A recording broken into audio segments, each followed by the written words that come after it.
IT job కోసం చూస్తున్నారా? ఐటీలో కెరియర్ బిల్డ్ చూసుకోవాలనుకుంటున్నారా? అయితే సమాధానం కోడింగ్ ట్యూటర్.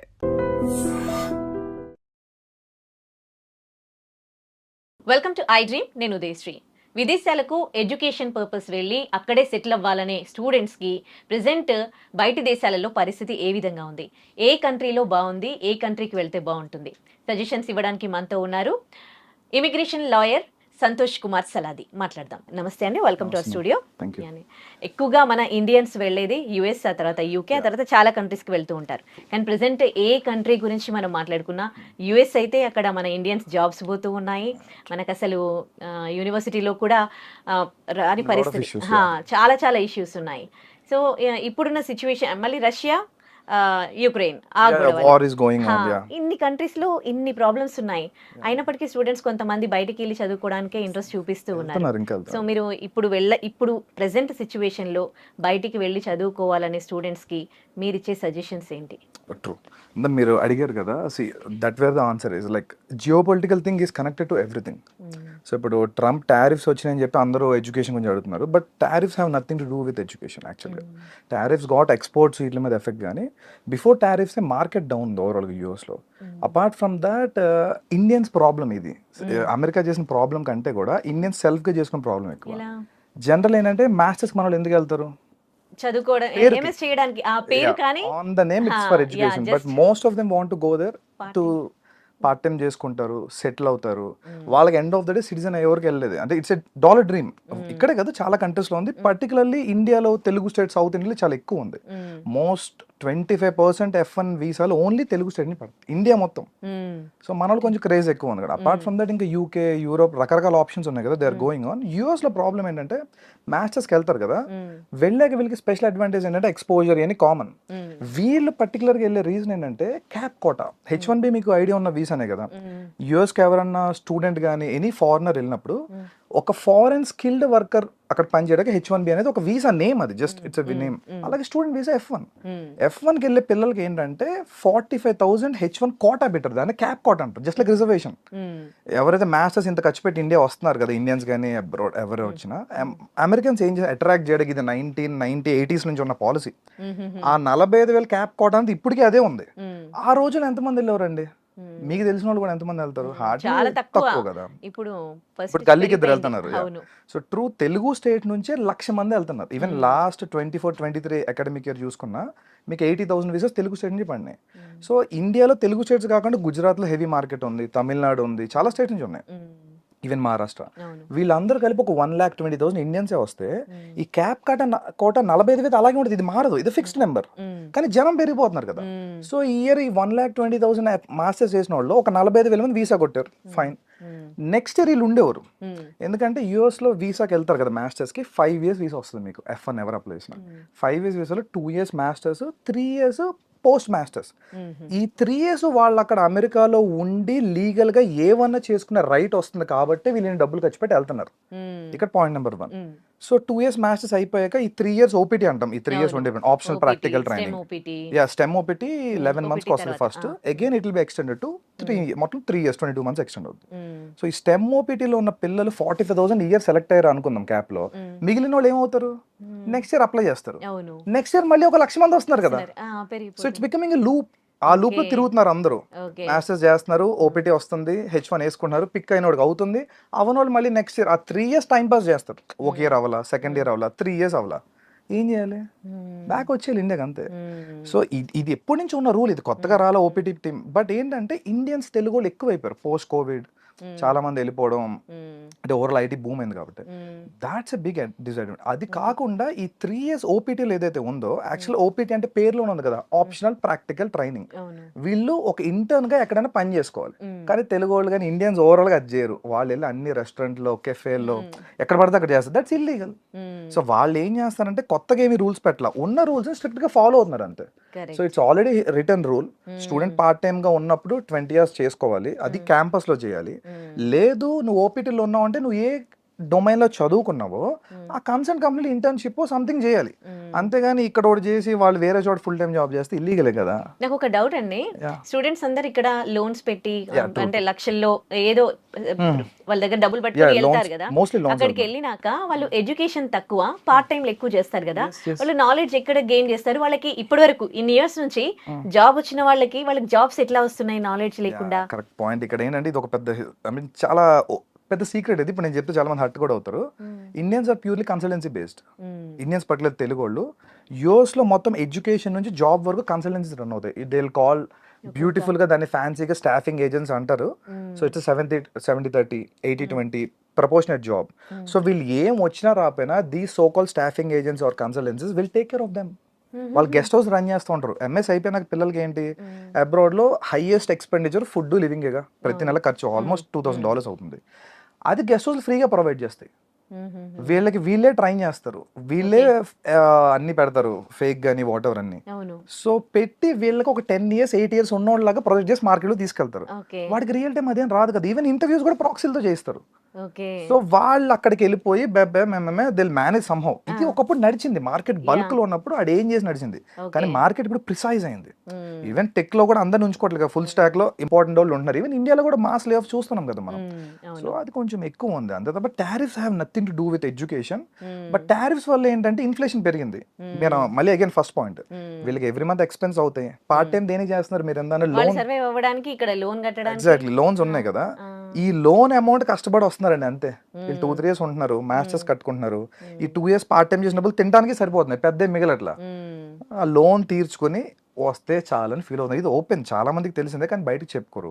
అగైన్ ఈ స్టాఫింగ్ ఏజెన్సీస్ కన్సల్టెన్సీ అనేది ఒకప్పుడు బాగా పనిచేసేవి అంటే ప్రాబ్లం. ఇప్పుడు వాళ్ళకి కూడా కొంచెం టఫ్ అయింది, ఎందుకంటే ఈ ఇమిగ్రేషన్ క్రాక్ డౌన్ అవడం వల్ల ఫేక్ H1 అవి పెట్టేవారు కదా, అవన్నీ క్రాక్ డౌన్ చేస్తున్నారు. మరి ఇంకా కొంతమంది ఏమంటారంటే ఇది ఇంకా తాత్కాలికం కాదు, just for few more years, ఆ తర్వాత సిచువేషన్ మంచిగా అయిపోతుంది అక్కడ. I don't think so because I am not someone authoritative to tell that, but as per my analysis I don't think so. It's done. ఎందుకంటే లక్షల మంది స్టాగ్నెంట్ అయిపోయారు, ఒక 15 లక్షల మంది స్టాగ్నెంట్ అయ్యారు. సో 15 లక్షల మంది స్టాగ్నెంట్ అయినప్పుడు 50,000 చెప్పని వేసుకున్నా వాళ్ళకి ఎన్ని ఏళ్ళు పడుతుంది? వాళ్ళు రావడానికి ఒక 25-30 years అవుతుంది. అపార్ట్ ఫ్రమ్ దట్ కొత్త వాళ్ళు వస్తారు. అండ్ అమెరికన్స్ ఎలా ఉన్నారంటే they are not at all favourable for new laws favouring the immigrants. అసలు ఉన్నవే పీకేమంటున్నారు. సో కొత్తగా వీళ్ళ కోసం లా తెచ్చి 2 lakhs ఇస్తాం అనేది అసలు జరగదు, ఇంపాసిబుల్, పొలిటికల్ అవ్వదు. So even that. ఇంకోటి ఏంటంటే అమెరికాలో యూనివర్సిటీలకి అండ్ గవర్నమెంట్ కి ఏం సంబంధం ఉండదు. అంటే ఇప్పుడు ట్రంప్ ఇన్వాల్వ్ అవుతూ ఉన్నారు కదా, ఇప్పుడు యూనివర్సిటీస్ అంటే బయట దేశాలలో స్టూడెంట్స్ ని ఇప్పుడు యూనివర్సిటీ చూస్తున్నాం కదా, మరి గవర్నమెంట్ కి ప్రాబ్లం సంబంధం ఏం లేదు కదా. అమెరికా అనేది ఒక క్యాపిటలిస్టిక్ ఎకానమీ, అక్కడ డబ్బుతోనే ప్రతిదీ నడుస్తుంది. Because they go for that, they have official lobbying to. అందుకనే ఇండియాలో లాబింగ్ ఇల్లీగల్ కదా, but US lobbying legal. So American universities Indian గానీ ఏషియన్స్ రాకపోతే ఇప్పుడు అడుక్కు తింటున్నాయి ఓపెన్ గా. చాలా యూనివర్సిటీస్ కి ఫ్యాకల్టీస్ పే చేసే పొజిషన్ లేదు, రీసెర్చ్ ఫెసిలిటీ డబ్బులు కట్టే పరిస్థితి లేదు. సో యూనివర్సిటీ దృష్టిలో ఏంటి, my balance sheet should be good always. నాకు డబ్బులు కావాలి, సో నేను బ్యాలెన్స్ షీట్ రన్ చేసుకోవాలి, అంతే కదా ఎనీ ఆర్గనైజేషన్ డూస్. గవర్నమెంట్ ఏమన్నది, మాకు political, government runs on political favours. Politically వాళ్ళు ఇంపల్స్ గా ఉన్నారు, ఇమిగ్రెంట్స్ మాకు వద్దనేదే ట్రంప్ నినాదం కదా. సో అదే కోర్టులో పెండింగ్ లో ఉన్నాయి కదా ఇప్పుడు. అంటే యూనివర్సిటీ రోల్ చాలా చిన్నదండి. యూనివర్సిటీ F1 వీసా ఇవ్వడానికి మీకు I-20 ఇస్తుంది. వీసా ఎవరు ఇవ్వాలి? ఎంబసీ ఇవ్వాలి కదా. Embassy policy dictate second president. ఈ ఇంటేక్ అసలు ఆల్మోస్ట్ పిల్లలే తక్కువ మంది అప్లై చేశారు. ఈవెన్ తక్కువ మంది అప్లై చేసిన వాళ్ళు కూడా 1-2 క్వశ్చన్ రిజెక్ట్ చేశారు. నిన్న మొన్న రెడ్డిట్ లో ట్రెండ్ అవుతుంది, 1 F1 ఇంటర్వ్యూ గై పెట్టాడు, ఇట్స్ టూ మచ్. అండ్ ఒకటే క్వశ్చన్ అడిగారు, ఒక గై IITian, వాడికి వీసా ఇవ్వలేదు. Because they have a limit, ఇంతవరకే ఇవ్వండి అనేది. ఇప్పుడు కరోనా టైంలో వాళ్ళకి ఓపెన్ హ్యాండ్ ఇచ్చారు అక్కడ యూనివర్సిటీలో బతకాలని చెప్పి. వద్దన్న వీసా అసలు జస్ట్ వెళ్తే, నాకు తెలిసి ఎన్నో కొంత స్టూడెంట్స్ క్వశ్చన్ కూడా అడగకుండా వీసా తీసుకుని ఉన్నారు. జస్ట్ 1-2 క్వశ్చన్ అడిగి ఇప్పుడు అదే 1-2 క్వశ్చన్ రిజెక్ట్ చేస్తున్నారు. రాజు తలుచుకుంటే దెబ్బలు కొదవంటారు చూసారా. సో అంతే. మరి ఎట్లా అంటే ఇప్పుడు చాలా మంది జాబ్స్ పోతూ ఉన్నాయి, కానీ అక్కడ నుంచి తిరిగి బ్యాక్ ఇండియాకి వచ్చేస్తున్న వాళ్ళ పర్సెంటేజ్ చూస్తే అయితే జాబ్ రాని వాళ్ళందరూ ఏం రావట్లేదు, ఇంకా అక్కడే ఉన్నారు. అంటే ఇంకా హోప్స్ ఉన్నట్టు. అదే కదండి మన సొసైటల్ స్టిగ్మా. సో ఒకటి బ్యాక్ వచ్చాడంటే they will see them as a failure. అదొక 50% కారణం. అక్కడే ఏదో ఒక పార్ట్ టైమో ఫుల్ టైమో ఆడ్ జాబ్ చిన్నదో పడదో పడి అక్కడే తిరుగుతున్నారు. ఇంకొంతమంది ఏం చేస్తారంటే PhD ఎన్రోల్ అవడం, వాళ్ళకి ఇంట్రెస్ట్ లేకపోతే జస్ట్ టు స్టే అఫ్లోట్. ఉండాలి, అక్కడ ఉంటే చాలు అనే మూడ్లో ఉన్నారు. Even that's not true. ఎందుకంటే అక్కడ ఏమి ప్రాస్పెక్టివ్ మార్కెట్ లేదు. ఎంత ఉన్నా సపోజ్ ఓపెన్గా మాట్లాడుకున్నాం, F1 అయిపోయింది, H1 వచ్చేసింది, తర్వాత ప్రొసీజర్ ఏంటి, గ్రీన్ కార్డ్ జీసీ కదా. ఇవాళ రోజు ఇండియన్స్కి GC waiting more than 45 years. అప్పుడు ఇక్కడ పోతాడు కూడా చాలా మంది. అపార్ట్ ఫ్రమ్ దాట్ సిటిజన్షిప్ అనేది ఇంపాసిబుల్ ఇప్పుడున్న టాస్క్లో. సో వీడు ఎన్నాళ్ళు ఉన్నా కెరీర్ బిల్డప్ చేసుకున్నా రాత్రికి వెళ్ళిపోయే పరిస్థితి వస్తే ఏం చేయగలుగుతాడు? వాడు బిల్డప్ చేసుకుంది నెట్వర్క్ అంతా అక్కడ వదిలేరు కదా. అట్లీస్ట్ వాళ్ళు వదిలేసి కొంతమంది ఒక 4-5 years ఎక్స్పోజర్ రియల్ టైం నేర్చుకున్నాక ఇండియా వస్తే ఆపర్చునిటీస్ ఉన్నాయి స్టిల్. పీపుల్ మే సే అది ఇది బట్ స్టిల్ బెటర్. ఓకే, అక్కడ యుఎస్ లో కన్సల్టెన్సీస్ వర్క్ చెప్తారు. అసలు ఈ కన్సల్టెన్సీస్ ఎట్లా వర్క్ చేస్తాయి? ఇప్పుడు ఇండియన్స్ జాబ్స్ పోతా ఉన్నాయి, కానీ మళ్ళీ ఇంకా ఇండియన్స్ కి ఎంఎస్ చేసిన వాళ్ళకి ఇంకా కాల్స్ వస్తూనే ఉంటాయి through consultancy. What it's doing actually? Consultancy ఏం చేస్తాయంటే బెంచ్ సేల్స్, వాళ్ళ దగ్గర 2-3 మోడల్స్ ఉంటాయి. ఇప్పుడు తీసుకున్న హైర్ చేసిన అందరినీ బెంచ్ లో పెట్టుకుంటారు, బెంచ్ సేల్స్ అని ఒక టీం పెట్టుకుంటారు. వీళ్ళు మార్కెట్ లో లింక్డ్ఇన్ లో లేదంటే థర్డ్ పార్టీ జాబ్స్ వస్తాయి, టెంపరీ ఆప్షన్స్ అన్ని, వాటిని ఫైండ్ అవుట్ చేసి వీళ్ళు ప్లేస్ చేసుకుంటారు. ఎగ్జాంపుల్ ఒకప్పుడు ఒక 20 ఇంటర్వ్యూ షెడ్యూల్ చేస్తే ఒక 10 calls వచ్చేవి అనుకోండి, వీళ్ళకి 1-2 క్లోజ్ అయ్యేవి. ఇవాళ 50 పెడితే ఒక 5 కూడా కాల్స్ రావట్లేదు అంట. I spoke with many staffing ice to. So calls రావట్లేదు, వచ్చిన వాళ్ళు కూడా ఎవరికి సెలెక్షన్ అవ్వట్లేదు. వాళ్ళు పాపం లాస్ లో ఉన్నారు. ఇంకో హైలైట్ అయినా అందరూ యుఎస్ స్టాఫింగ్ కన్సల్టెన్సీ వాళ్ళు హెవీగా ఎర్న్ చేస్తారు అనుకుంటారు. They are in losses now. Many people I know they having $2-3 million in debts. Okay, ఇప్పుడు ఇక్కడ నుంచి వెళ్ళే స్టూడెంట్స్ అయితే తగ్గిపోయారు, కానీ ఇప్పుడు అక్కడ ఎంఎస్ చేస్తున్న వాళ్ళు, ఎంఎస్ చేసి జాబ్ కోసం వెయిట్ చేస్తున్న వాళ్ళు అక్కడ ఉంటే మంచిదా, లేకపోతే వాళ్ళు బ్యాక్ వచ్చేయడం మంచిదా? I think is they can come back any time. ఎందుకంటే యూఎస్లో నువ్వు ఫుల్ టైం జాబ్ చేస్తేనే నీకు కెరీర్ ఆపర్చునిటీ. ఏదో పార్ట్ టైమో లేదా సమ్ అదర్ ఆడ్ జాబ్. ఇప్పుడు నువ్వు మాస్టర్స్ చేశారండి ఒక స్టూడెంట్, అతను టెక్ జాబ్ చేయాలి కదా బేసిక్గా, if not some else professional job. అంతే కదా, మటన్ కొడితే అదేమన్నా వాల్యూ ఉంటుందా? దాంట్లో కెరీర్ గ్రోత్ ఉంటుందా? ఉండదు కదా. So just to survive A jobs పడితే ఆ జాబ్స్ అట్లీస్ట్ పార్ట్ టైం వరకు చెల్తా కాలేజ్లో. Once you're in to professional mode it's not all useful. India వచ్చేస్తే వాళ్ళు కనీసం స్టార్ట్అప్స్ ఎక్కడ పని చేసి they can create some startups right here. అంటే ఇప్పుడు ఇండియన్స్ కి అక్కడ జాబ్ వచ్చే పరిస్థితి లేదంటారా? ఉన్నాయండి, 10% పీపుల్కి ఉన్నాయి. ఇప్పటికి కూడా ఆల్మోస్ట్ 1.5 million స్టార్టింగ్ ప్లేస్మెంట్ కొట్టిన తెలుగు వాళ్ళు తెలుసు నాకు. వాళ్ళకి ఏ కన్సల్టెన్సీ హెల్ప్ చేయాల. They have their own talent. వాళ్ళు రీసెర్చ్ చేసుకుంటున్నారు, పేపర్స్ పబ్లిష్ చేసుకున్నారు, దే హ్యావ్ ఎ విజన్. అదే కంపెనీ తీసుకుంటుంది. టాలెంట్ వాడికి ఎప్పుడు మార్కెట్ ఉంది, there is no restriction at all. ఈ 45,000 వీసాలు అనుకున్నాం కదా, ఇదివరకు ఏమైంది, మీకు H1B కావాలంటే ఒక కంపెనీ మిమ్మల్ని స్పాన్సర్ చేయాలి, అంతే కదా సింపుల్ గా. ఈ కన్సల్టెన్సీలు కంపెనీ రూపంలో మిమ్మల్ని స్పాన్సర్ చేసేవి. వీడు ఎందుకు చేస్తాడు? వీడికి అక్కడ మార్కెట్ లో జాబ్ ఉంటే నీ మీద రూపాయి తింటాడు కాబట్టి చేస్తాడు. ఇప్పుడు వీడిని వదిలేసి రియల్ గా యాపిల్ ఉందండి, ఓకే, మౌంట్ వ్యూ కాలిఫోర్నియాలో గూగుల్ ఉంది. రియల్ గా గూగుల్ హైర్ చేసిన వాళ్ళు స్పాన్సర్ చేసుకుంటున్నారు H1B. అందుకే 45,000 ఓకే. ఈ స్క్రాప్ ఓపెన్ గా మాడుకుంటే వాళ్ళకి ఏమీ లేదు ఆపర్చునిటీ. అక్కడికి వెళ్ళే కూడా వాళ్ళు స్కిల్స్ డెవలప్ చేసుకోకుండా పార్ట్ టైమ్ లోనే గడిపేసి మాస్టర్స్ ఏమి నేర్చుకోకుండా, మాస్టర్స్ దేనికి యాక్చువల్ గా ఆ సబ్జెక్ట్ డొమైన్ నాలెడ్జ్ వాళ్ళు ఎక్స్పర్ట్ లెవెల్కి వెళ్ళడం కోసం మాస్టర్స్ లెవెల్ అనేది. వాళ్ళు అదేమి వెళ్ళకుండా అగైన్ మాస్టర్స్ గేట్ పాస్ లా వాడుకుంటున్నారు. గేట్ పాస్ ఏంటి, అమెరికా ఎంటర్ అవడానికి ఒక గేట్ పాస్, పార్ట్ టైం చేయాలి, డబ్బులు సంపాదించాలి, పంపాలి, అది అక్కడ వరకే. ఈ స్కిల్ డెవలప్మెంట్ ప్రోగ్రామ్స్ కూడా కొన్ని నేర్చుకుంటూ ఉంటారు కదా, అవి యూస్ఫుల్ అవుతాయి వాళ్ళకి? స్కిల్ ఏదైనా యూజ్ అయినండి. అంటే స్కిల్ డెవలప్మెంట్ ఇండియాలో ఇంకా టెక్ స్కిల్స్ ర్యాపిడ్ గా గవర్నమెంట్ ప్రమోషన్ తక్కువ. గవర్నమెంట్ ఏంటంటే ఇండియాలో సెమీ స్కిల్స్ ఎక్కువ ప్రమోట్ చేస్తుంది. యూఎస్లో ఏంటంటే ప్యూర్లీ వాళ్ళకి అబ్రాడ్ అంటే ఫారెన్ వర్కర్స్ అందరూ కూడా స్కిల్డ్ వర్కర్స్ కిందే. ఖచ్చితంగా మీరు హై టెక్నాలజీ చేస్తేనే వాళ్ళకి పనికి వస్తారు. ఇప్పుడు సపోజ్ ఎగ్జాంపుల్ యూకే ఉందండి, ఒక రకంగా అన్నట్టు యూఎస్ కంటే యూకేనే బెటర్ పిల్లోడ్ స్టూడెంట్ యాంగిల్లో చూస్తే. ఎందుకంటే యూఎస్లో వాళ్ళకి నెత్తి మీద ఒక అప్పు వేసుకుని వెళ్తున్నారు ఒక 35-40 లక్షలు. ఎందుకంటే $89 ఉంది కదా ఇవాళ. సో వీళ్ళకి ఏమైపోయిందంటే ఫస్ట్ ఆ 35-40 lakhs డెట్ చాలా ప్రెషర్ ఉంటుంది ఏ మనిషికైనా, అంతేగా. ఇప్పుడు పేరెంట్స్ చెప్పడం వరకే, పిల్లోడు అక్కడికి వెళ్ళి సఫర్ అవుతున్నాడు. వాడే పార్ట్ టైం చేసుకుంటాడు. ఇండియాలోగా ఏది ఈజీ కాదు, ఇన్సూరెన్స్లు కట్టుకుంటాడు, ప్లస్ ఈ ప్రెషర్ ఉంటుంది, అమ్మో అప్పు ఉంది అది కట్టాలి. యూకేలో ఏంటంటే మీకు ఇంచుమించు 20 lakhs లోపే చాలా చోట్ల మ్యాచ్ అయిపోద్ది. సో వాళ్ళ మీద కొంతవరకు డెట్ ప్రెషర్ తక్కువ ఉంటుంది. I'm not telling UK so good, at least వాళ్ళ ఎక్స్పోజర్ కోసం మాస్టర్స్కి వెళ్ళే వాళ్ళకి ఎప్పుడు కూడా ప్రాబ్లం లేదండి. మేము అక్కడే ఉండిపోవాలి, సిటిజన్ అయిపోవాలి అనుకుంటే మాత్రం అవ్వదు. ఇప్పుడు అంత ఓపెన్ గా లేదు అంతే. అంటే కంట్రీ టు కంట్రీ రిలేషన్షిప్స్ బాగుండట్లేదు కదా, మరి యూకే తో ఇండియాకి ఎట్లా ఉంది? ఎగ్జాక్ట్లీ ఈ పాయింట్. యూకే తో ఇండియాకి చాలా సూపర్ బయలాటరల్ రిలేషన్స్ ఉన్నాయి. ఇప్పుడు రీసెంట్లీ మోదీ గారు లాస్ట్ మంత్ యూకే తో హిస్టారికల్ ట్రేడ్ డీల్ చేసుకున్నాం మనం. Many goods are now with tax free. Suppose ఇప్పుడు మన ఇండియా నుంచి అపెరల్ వెళ్తుంది వరల్డ్ వైడ్ గా, ఈ గార్మెంట్స్ అన్ని కూడా. నౌ ట్యాక్స్ ఫ్రీ ఇచ్చారు ట్రేడ్ ఛానల్లో. అలాగే ఎడ్యుకేషన్ వీసాస్ కూడా ఇండియా నుంచి ఎవరైతే యూత్ ఉన్నారో యూత్ మొబిలిటీ వీసాను కొత్తది క్రియేట్ చేసింది ఇమిగ్రేషన్ లాలో యూకేలో, ఓన్లీ ఫర్ ఇండియన్స్. ఒక 30,000 మందికి జస్ట్ మీరు ఏ జాబ్ ఒక్కర్లా, నువ్వు మా కంట్రీలో స్టార్ట్అప్ చేయడానికి కానీ లేదా ఇన్నోవేట్ చేయడానికి వస్తావా రా, విల్ ఇష్యూ అని వీసా 3 years 2 years వీసా ఏదైనా చెయ్యి, if it is good further గా అప్లై చేసుకో. ఇది ఓపెన్, యూఎస్ లేదు మనకి ఇది. ఈ ట్రేడ్ డీల్స్ వల్ల ఇండియాకి ఉన్న యూకేతో ఉన్న బెనిఫిట్ ఇది. స్టూడెంట్స్ వెళ్తారు కదా మాస్టర్స్ కి, 4 year వీసా వస్తుంది యూకేలో చాలా చోట్ల. 2 year కోర్స్ చేసుకుంటే అగైన్ 2 years ఉంటారు కదా. ఈవెన్ అప్పుడు కూడా వాళ్ళకి ఏమైనా అవ్వకపోతే మొబిలిటీ వీసా ఉంది, something else they will try. And more over అంటే ముందు డెట్ ప్రెషర్ తక్కువ ఉంటుంది. అగైన్ ఓకే, అంటే కొన్ని కోర్సులు చేయడానికి వెళ్ళిన వాళ్ళకి యూకేలో బాగుంటుందా లేకపోతే ఏది? మేనేజ్మెంట్ యూకేలో బాగుంటుంది, particularly IT is fine, life sciences కూడా okay, and law management top మీకు యూకేలో. లా అండ్ మేనేజ్మెంట్ తెలుగు వాళ్ళు పట్ల ఇంజనీరింగ్ వెళ్తారు కాబట్టి ఓకే, మాస్టర్స్ కూడా ఇంజనీరింగ్ ఐటీ అటు సైడ్ కూడా కొంత చూడొచ్చు. అక్కడే సెటిల్ అవ్వాలనుకుంటే యూకేలో, యూకేలో సెటిల్ అవ్వాలంటే ఫైన్. వాళ్ళు ఒక ట్రాన్స్పరెంట్ సిస్టమ్ తీసుకొచ్చారు. బేసిక్గా మీరు చూసుంటారు మొదట కెనడాకి హెవీగా బూమ్ అయింది ఒక 2-3 years బ్యాక్ వరకు. కెనడా బాగా వెళ్ళారు ఎందుకంటే కెనడాకి అప్పుడు పాయింటర్ సిస్టమ్ ఉంది.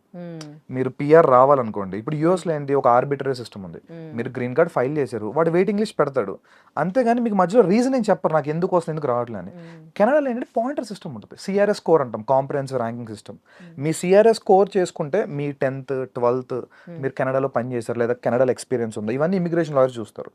సో మీకు గనక CRS score 740 above direct PR ఇచ్చింది మొదటి Canada. So that's why people flocked. 640 నుంచి ఇచ్చుకొచ్చింది 740 వరకు ఇచ్చారు. ఇప్పుడు ఏంటంటే కెనడా ఆపేసింది, వాళ్ళకి చూసాం కదా ఖలిస్తాన్ ఇష్యూస్ ఉన్నాయి, ఇమిగ్రేషన్ ఎక్కువైపోయింది. అగైన్ యూకే ఇప్పుడు పాయింటర్ సిస్టమ్ తెచ్చింది, అంటే నువ్వు మాస్టర్స్ మా దగ్గర చేసావు ఇన్ని పాయింట్లు ఇస్తాం, ఇక్కడ నువ్వు ఒక 1-2 years ఎక్స్పీరియన్స్ ఉంది ఇన్ని పాయింట్లు ఇస్తాం, ఇండియాలో కూడా నీకు ఎక్స్పీరియన్స్ ఉంది. అట్లా ఈ పాయింటర్ సిస్టమ్ వల్ల ఏంటంటే ప్రతి ఒక్కరికి ఓపెన్ గా ట్రాన్స్పరెంట్ తెలుసుద్ది, ఇన్ని పాయింట్లు నాకు వచ్చినాయి, ఇన్ని పాయింట్ లెవెల్ వస్తే పిఆర్ వస్తుందంట, అందుకే రావట్లేదు సంథింగ్ కదా. అంతేగాని మిగతా చోటు యూఎస్ లో కానీ చాలా యూరోపియన్ కంట్రీస్ లో పిఆర్ వేయాలి, ఇమిగ్రేషన్ లాయర్స్ వెళ్తా ఉంటారు, మనలాంటి వాళ్ళు సబ్మిట్ చేస్తారు, వాళ్ళు ఎప్పుడు ఇస్తారో అప్పుడు అంతే. సో మీ ఫైల్.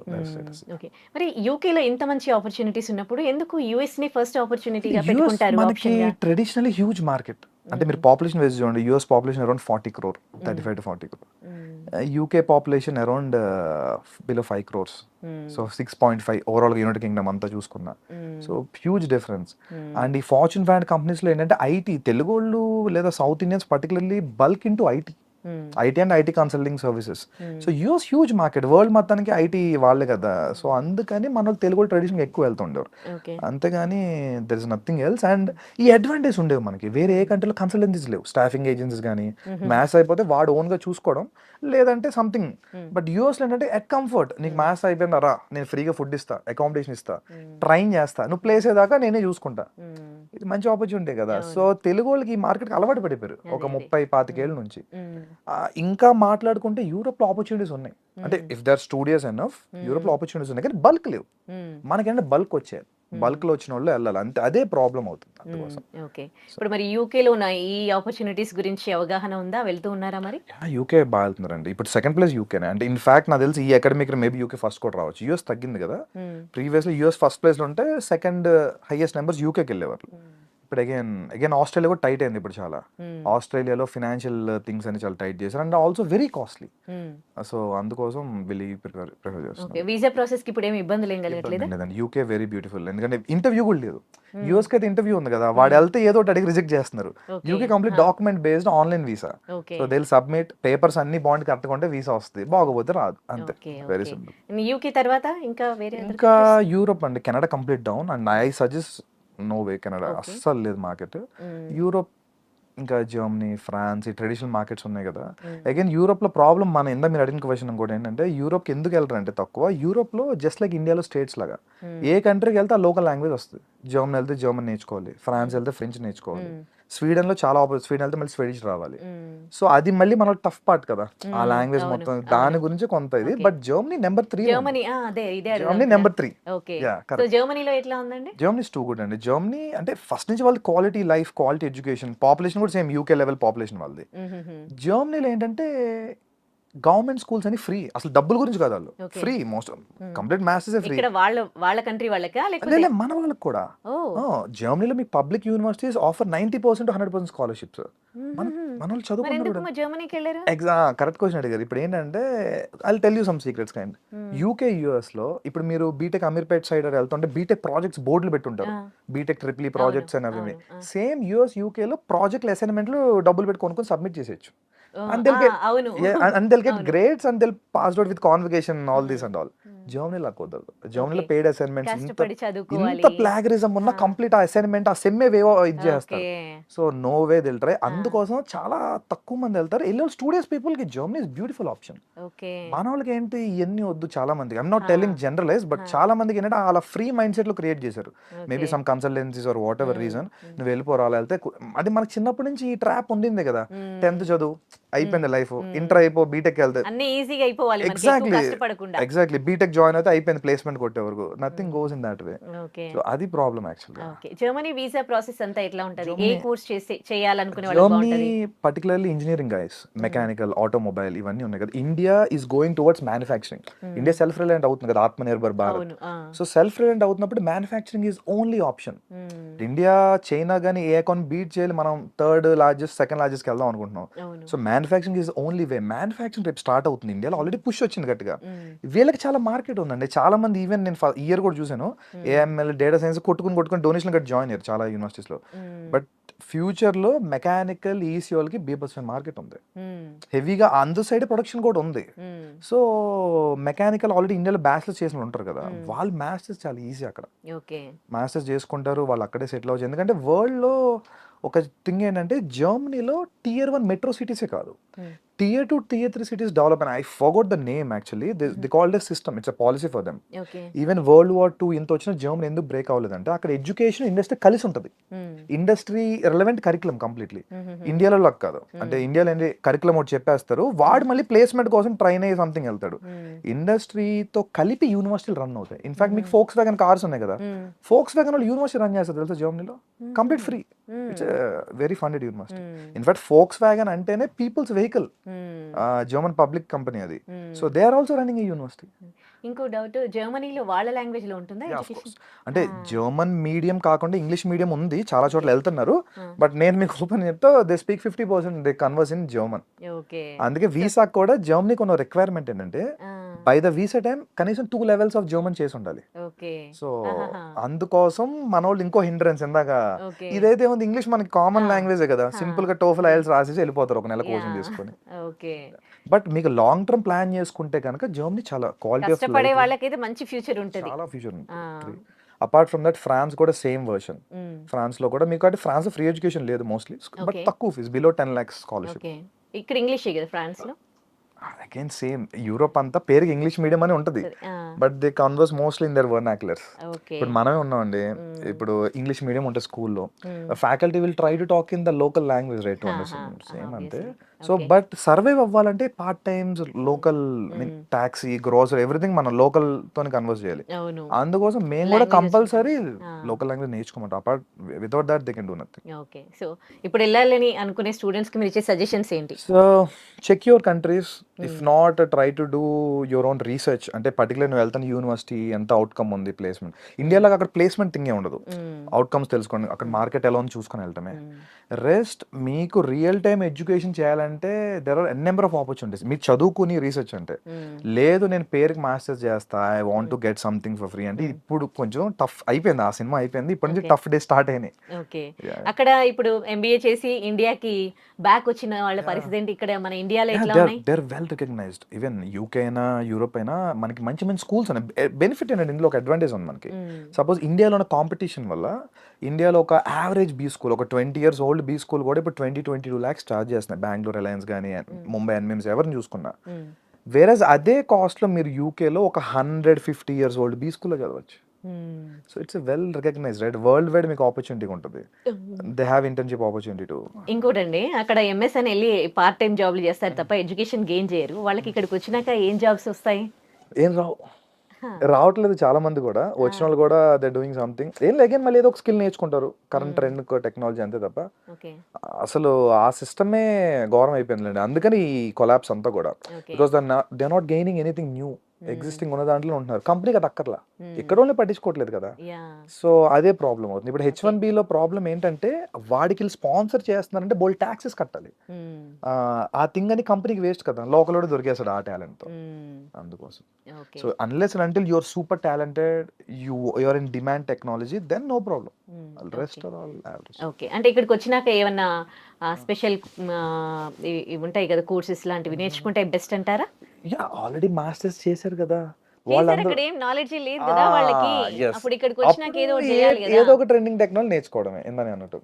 ఇప్పుడు మార్కెట్ లో ట్రెండింగ్ ఇప్పుడు బిగ్ డేటా హడూప్ నడుస్తుంది అనుకోండి, వాడు అది నేర్చుకుంటాడు వచ్చి ఇక్కడ 2-3 months కోర్స్. ఓకే దాని Telugu right, thank you so much for your valuable suggestions to viewers అండి. Thank you. And for more videos, Please subscribe to iDream. Please subscribe to iDream. Please subscribe iDream. And please subscribe to iDream. For more videos, subscribe to iDream. please like, share, and subscribe to the channel. Congratulations, iDream. Subscribe to iDream. Subscribe to iDream. So subscribe to iDream Media. iDream team అందరికి huge congratulations. Please subscribe iDream Media. Please subscribe to iDream. Subscribe iDream. Please subscribe to iDream.